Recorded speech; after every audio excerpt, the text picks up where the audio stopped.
Hello everyone. We are now starting the second lecture of the chapter Gravitation, and myself Abhimanyu Singh. I am a first year student at IIT. So we will be doing the first. We will recap what we did in the first lecture. Then we will move on to the new content. So firstly, we started by the theory. Uh, by earlier theories about how Earth used to revolve around Earth, how the geocentric and the heliocentric theories. Then we came to know about the Kepler laws, and they were there were three Kepler laws which govern the planetary motion. The first law was that the all the planets revolve around the sun in elliptical orbit, with sun at one of its foci. So foci, you all know, it is just like distance AE, where A is the semi-major axis and E is the eccentricity of the ellipse. And the second law stated that uh, the radius vector of drawn from sun to the planet will sweep equal area in equal interval of time. And the third law was the time period of a planet square is directly proportional to the semi major axis of the its ellipse, like the semi major axis of the ellipse on which it is rotating. And then we move on to the Newton's law, how Newton got the idea, how he discovered Newton's universal law of gravitation, which came to be F is equal to G m1 m2. It is the vector form r cube by r cap in negative direction, as the gravitational force is always attractive in nature. And we defined a new term which is the field. And we just, instead of using one step force, we now do it in two steps. Like we use F is equal to me. We first find the field E and then multiply it with the mass on which we want to find the force. And field is unique at every point. And we came to know about that universal gravitation constant, which is equal to 6.6 into 10 to the power minus 11. And then we find about discussed about energy. And as gravitation is potential, so there is potential energy. So gravitation potential energy, if 2 point masses m1 and m2 are separated at distance r, their potential energy is given by minus g m1 m2 by r, which is the distance between them. Then we defined a new term called potential, which is defined as u by m. So it is just like electric field, but it is a scalar quantity. Want to be noted, energy, potential, or a scalar quantity. And by variance, the field is a vector quantity. So we move on to find a relation between the electric field and change in potential. So we came up to this relation. dV is equal to minus E dot dr. So this is the relation. This is very, very important. So we will be discussing few generic questions that come from this topic, and these are very important for exam purposes. So dV is equal to minus E dot dr. This is a very commonly used relation. So now we will be solving one or two or three problems, and first two are of same type. The third one is of another type. So this problem is like, let us see. Okay. So this is the problem. What does it say? The value of electric field is given. We need to find the change in potential. Okay. So we have the identity dV is equal to minus E dot dl. To find the change in potential, we need to integrate this quantity. Okay. And from where to where we will do the integration? So it is like we want to uh, this limit will be on other side, 0, 0 to 2, 2. Okay. And here it will be like 0. We know that. We know we're going to find that potential at points. So it will be V. The way on the left hand side, when we integrate, we simply get V. On right hand side, what we write dl vector? We write dl vector at dx I cap plus dy j cap. So when we take a dot product, let me take a dot product. So we get 25 dx, right? Plus 30 dy. Okay. Now, and here comes a minus sign, and we need to integrate. Like dl is nothing. What is dl vector? It is like dx x cap. Oh, sorry, it's like it will be like dx I cap plus dy j cap. Okay, so this is, and when we take a dot product, we get like this, and when we integrate it, we get it minus 110. So this is at potential difference between the 2 points.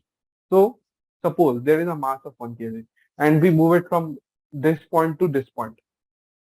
So the work done will be like 110 joules if we move a mass of 1 kg from this point to this point. And if we move a mass of 2 kg, then there will be work done like 220 joules. As this problem, you can say it is like electric field, but same problem can be framed from gravitation. Okay. Now here is another problem. It is just a similar one. Just here you need to integrate it. So as there is no y term, so it will be like VA minus V naught 30 minus 30. So it will be start from 0 as we have 0 at initial point and 2 as final point. It will be x square dx.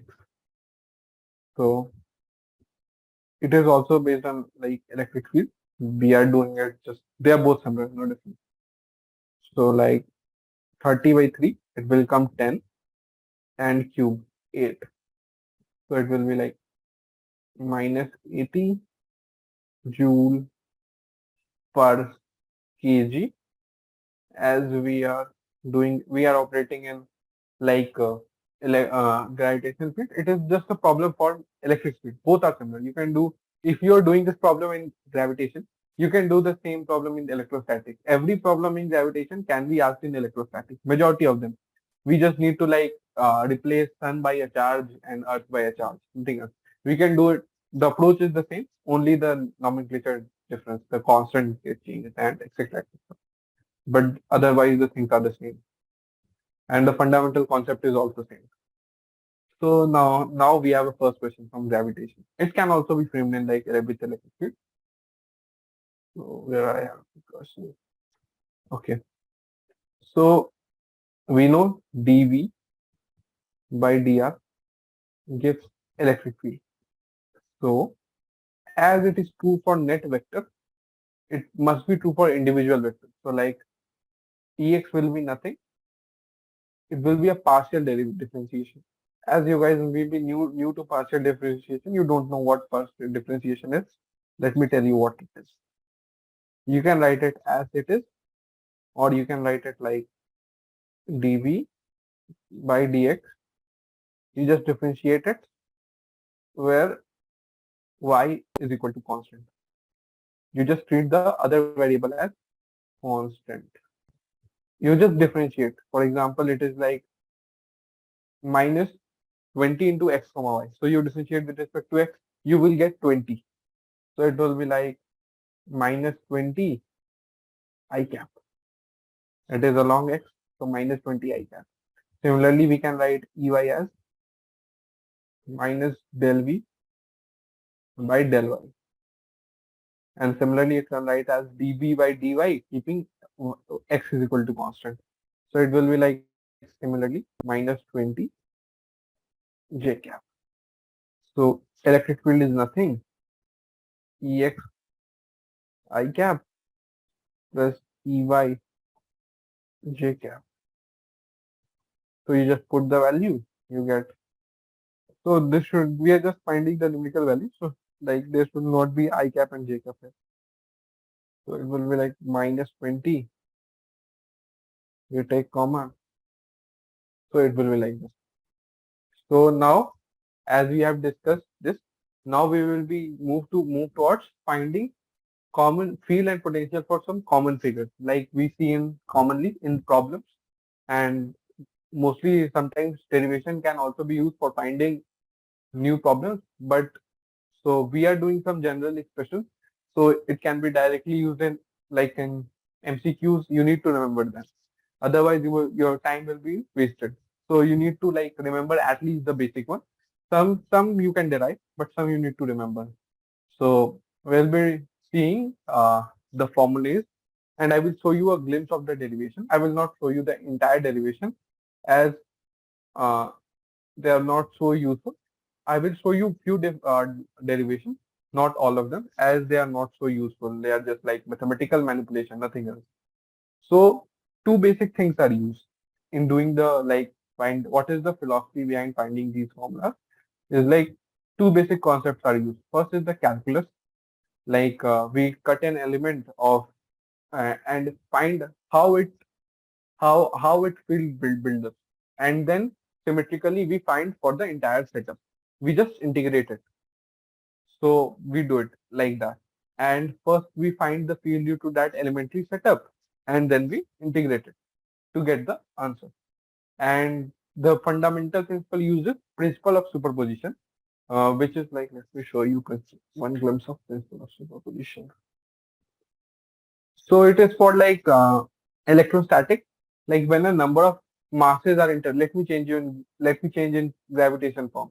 When the number of masses are interacting, the net gravitational force is of a given mass is the vector sum of the forces exerted on it due to all other masses. Like we are, I want to teach you this chapter in that way, like you are able to relate it with electrostatic in class 12. So it will be easy when you go to like class 12 and study electrostatic. It will be much easier to cope up. It will be like you will be just revising the stuff you read there and just doing some more problems. So like we will be finding electric field of some common shape and potential.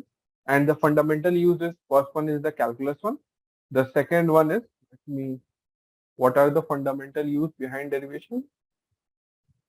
First fundamental is principle of, it just means that you can do the vector sum and it will be same due to like group of charges. If there are group of masses and we want to find its electric field, we just find one mass, then we just find it for another mass, then we just add it vectorally, we get that net field due to all of the masses. It just state that. Let me write it to you. What does it theoretically mean? So suppose this is some cluster of masses, say Mi. So it wanted to say that minus, yep, whatever sign it is, G sigma Mi M, which is on body you want to find the force, by Ri square. It is inside the summation. It is equal to minus G entire summation Mi by M Ri square. The second is just like the conversion of summation from integration. If you have discrete masses, you use summation, discrete mass. If you have continuous distribution, then use integration. It is just like this.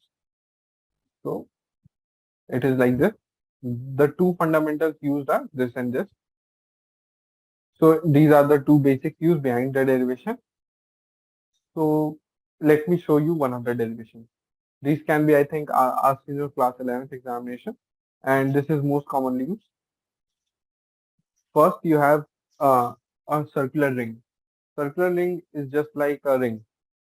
It is, let me show you the circular, like this is a circular ring. You can see it. This is a circular ring. So the field inside it, field like inside the circle, is just V is equal to minus Gm by R.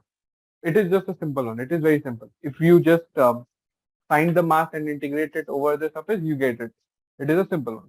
But when you find out, like this is the thing, I want to find the potential at this point. So how can you do it?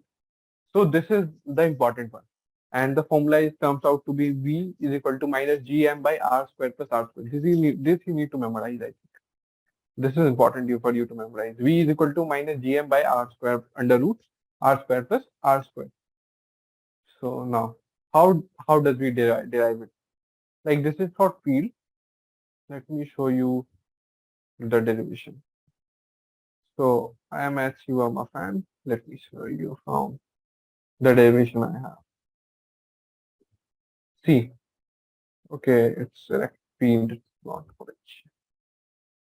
Okay, let me show it on your mind. So how do we derive it? So this is like the ring. Suppose this is at distance r. This is capital R. This is and the slant is z. So this is z. So there is an elementary mass dm as it is a continuous distribution. We want to find the potential here.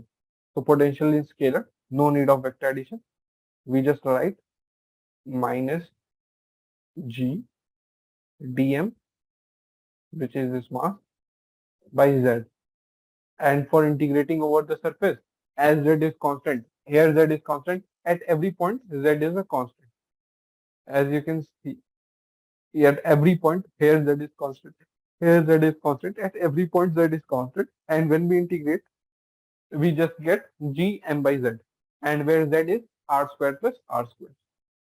So I think I'm clear now. Let me do the rest of the formality.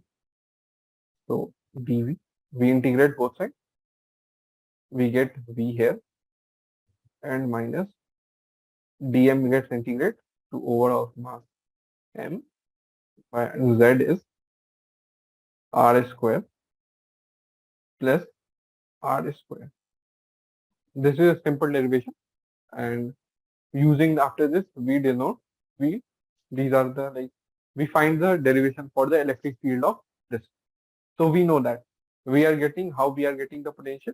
We know that this is like how I derive right now, and we want to find the field.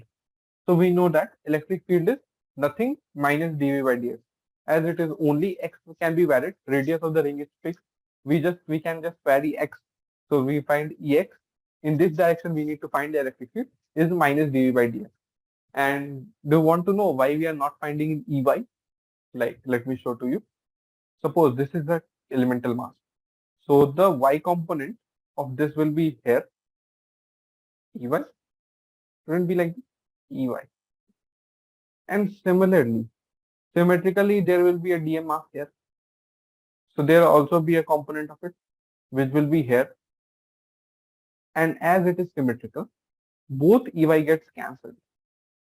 So we have only a x component left. So here it will be like this, it will be like this, and it will point towards this direction. This is the direction of electric field, or here we denote it by Gx. So we use dv by dx, we differentiate it, we get this expression.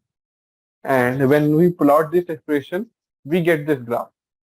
So what does this graph indicate? This graph indicates like it have a maximum. So when we differentiate this function, we get a maximum at r by root 2. So the field is not maximum at the center. It is maximum at the distance r root 2 from the center. And what is its value? It will be like you can find it. Let me show you how we differentiate it.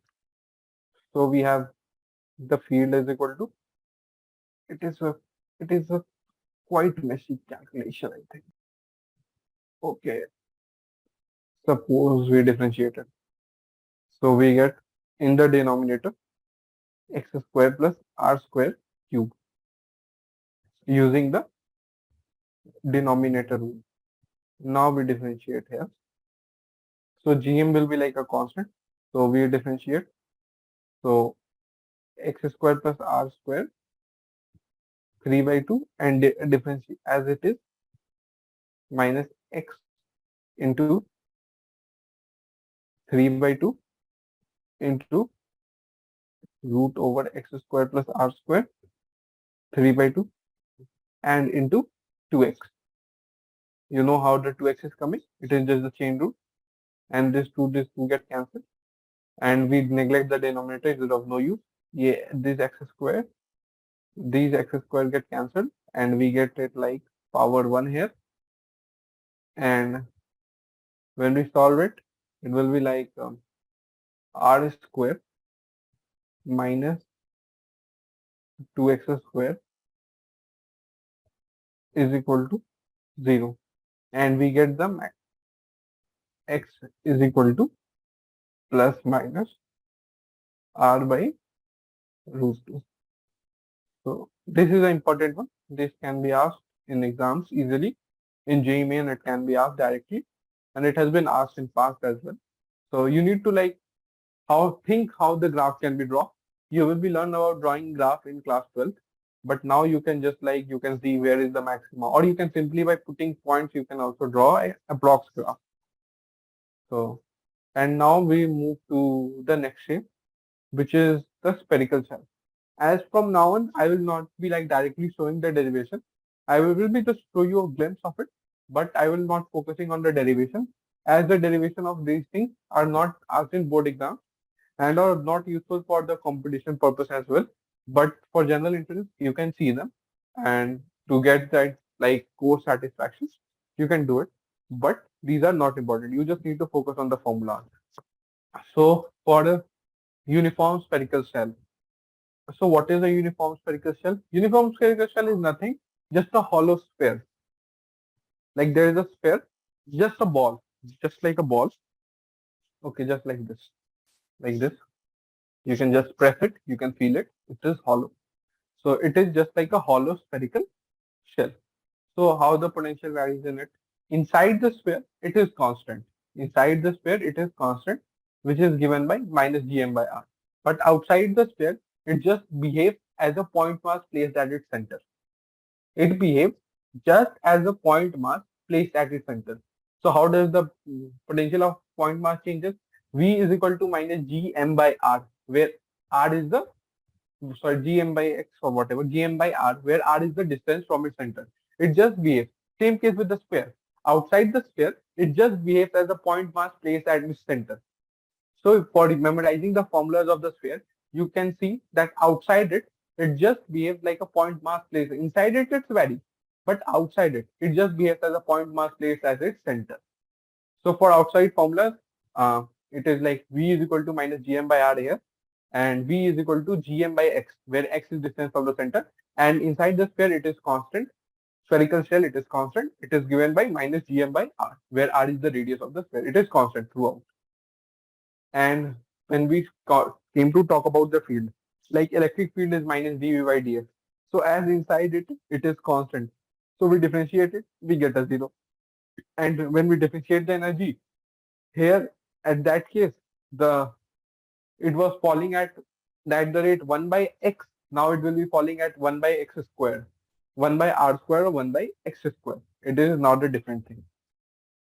And now we will talk about solid sphere. Solid sphere is just like sphere filled in with something like a solid ball. Or I have a solid ball, but it is of no use. It will be look same. So it will be like a solid ball with mass filled in. Like the earth is a solid ball. It is like the code is there, everything is filled. So so it is known as solid sphere. First we will discuss about the potential of it. So potential. So uh, inside point, the potential is given by minus gm by 2r cube into 3r square minus x square. This is very scary formula. This is why it might be one of the most scariest formula that you came over in your entire JE journey. But I think this is worth remembering because the questions are framed on this one, and like Earth is also a solid sphere. So I think you should memorize this. So Vp is equal to minus Gm by 2r cube by 3r square minus x square. When the when it when the point is inside the sphere, it is like this, and you can check at the boundary. You will get like on the surface 3 by 2 Gm by r. If x is 0, you will get 3 by 2 Gm by r. So like the center of Earth, the potential is minus 3 by 2 Gm by 3 by 2 Gm by r. And at outside point, it is just like a point mass stays at the center. It is Gm by x.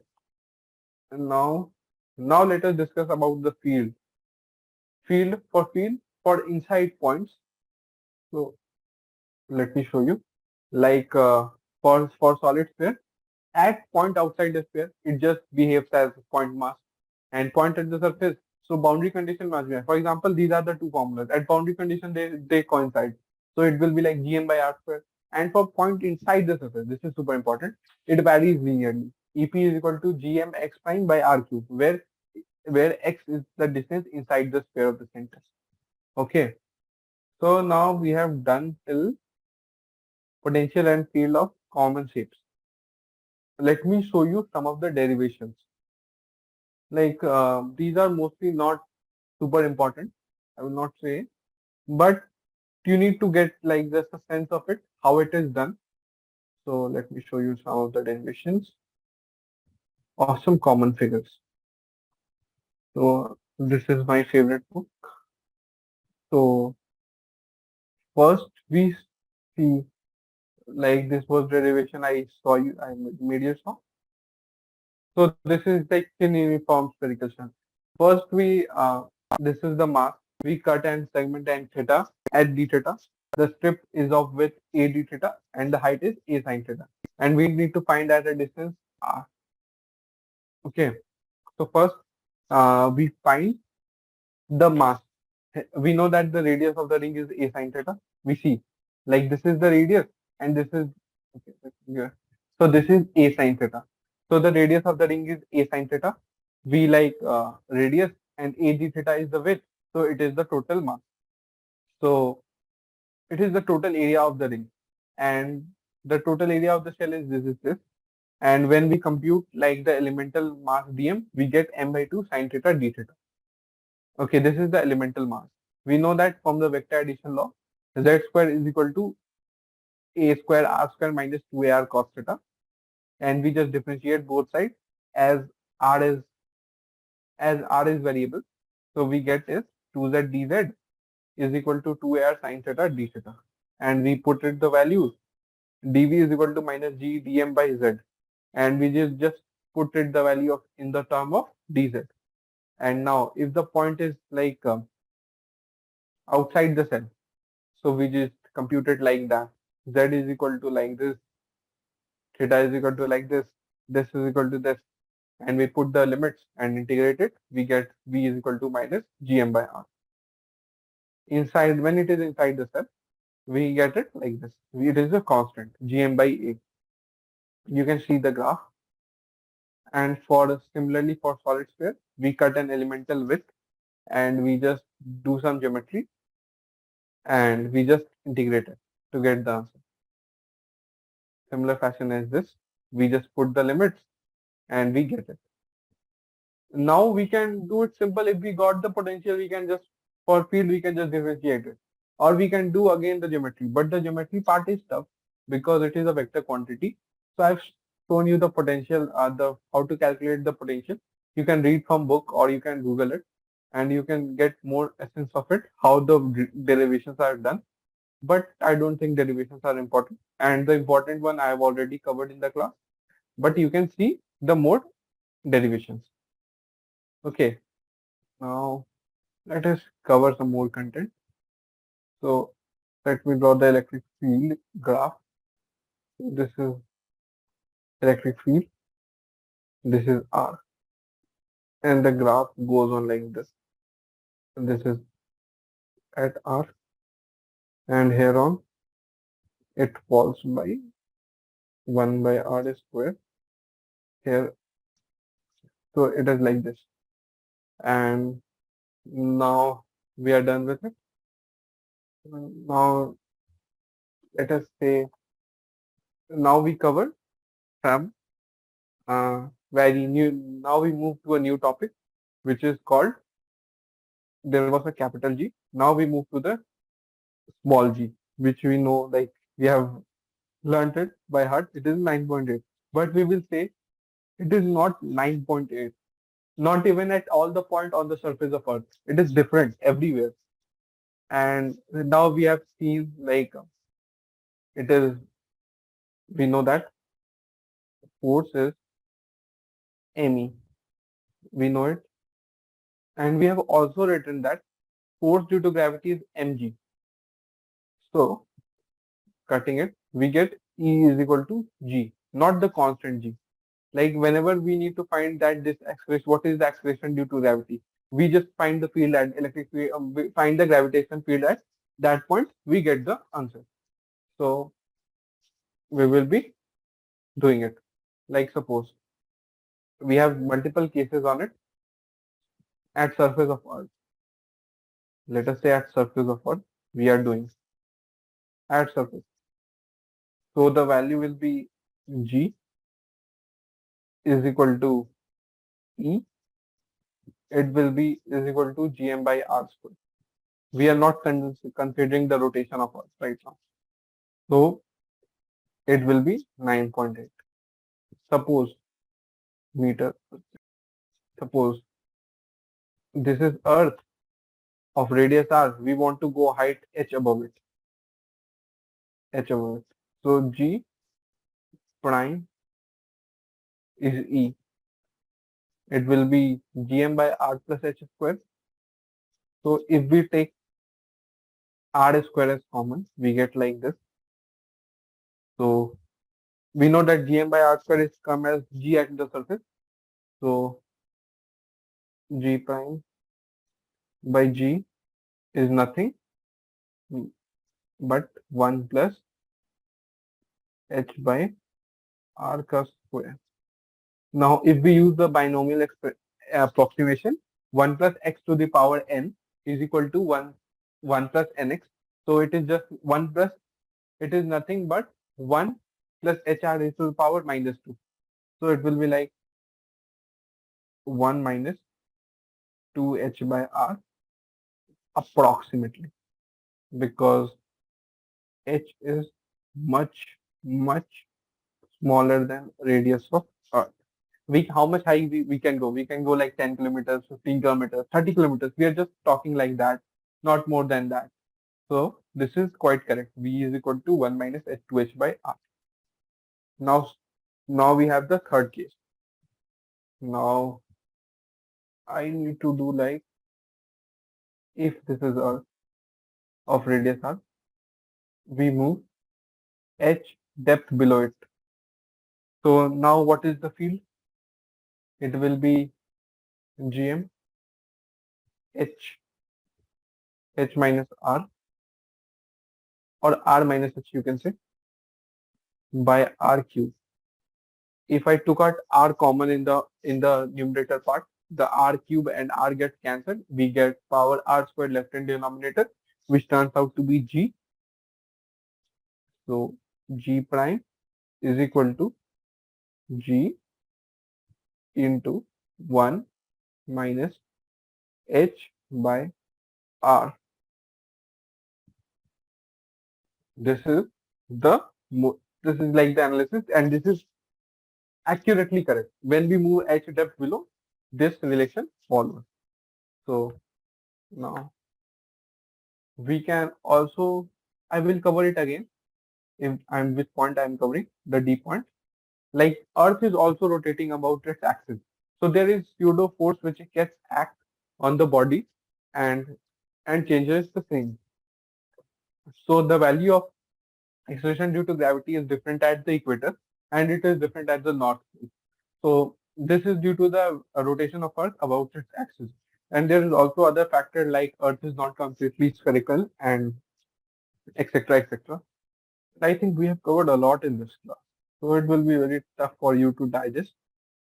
So let me just recall all the things again. And I will be covering the D point. I will be starting the class. I won't be like ending the D point here. I will be, because it is important, I will be taking first few minutes of the next session on this D point only. So like this is gravitation. This is the lovely of last class. So dV, again, the most important relation of this chapter. dV is equal to minus E dot dl. Very important relation. So like you can also do the reverse. You can find the field from the potential, or you can find the potential from the field. So this is like, and we studied like how we can find field for some common shapes. What are the basics behind finding the shape, field and potential for common shapes? for either we can find the field, which is mostly tough because it is a vector quantity, or we can find the potential. As for finding potential is easy because it is a scalar quantity. So like we find field and potential for common shapes. First we started with a ring where the potential was V is equal to minus Gm by R, and we also did it for the axial point where the potential comes out to be minus Gm by R square plus R square. And now we also tell you about the principle of superposition. Like we want to find that there are groups of masses, like many discrete masses. We want to find the effect, the field at a point. So for their combined effect, we just need to find the field due to individual particles and just field due to each individual particles and just find the vector sum of it. It is just like that. It is very simple. And for the discrete masses, we do the summation, and for the continuous things, we do the integration. And if we have the potential, we can differentiate it to get the electric field. dV is equal to minus E dot dl. This is the most important one. And if it is like this, we get a maxima at R root 2. And there is also like for common shape for spherical shell, the potential inside the shell is constant and it falls at the rate 1 by r up outsidely. And the field is zero inside the sphere because potential is constant. So if it is constant, the change in potential is dV is equal to zero. If potential is constant, dV is equal to zero. So what does imply? E is equal to zero. And similarly, you just need to remember one graph. You can just relate it. And for sphere, its potential is very tough. Gp by Gm by 2r cube by 3r square minus x square and Gm by x. And now we have like the field for sphere, and for outside point of sphere, we can just treat it as a point mass placed at its center and write the formulas. And this is the graph. Now this is value of G at various points. We have done it. We will just recall it in the next session. So here at this point, I would like to conclude this session. So this is done. This is the second lecture of gravitation. We will now explore further in the variation in the value of G, and then we will move to the one of the most important topics, the satellites in this chapter. Satellites, elliptical orbit in the next lecture. Okay, thank you very much. Best of luck.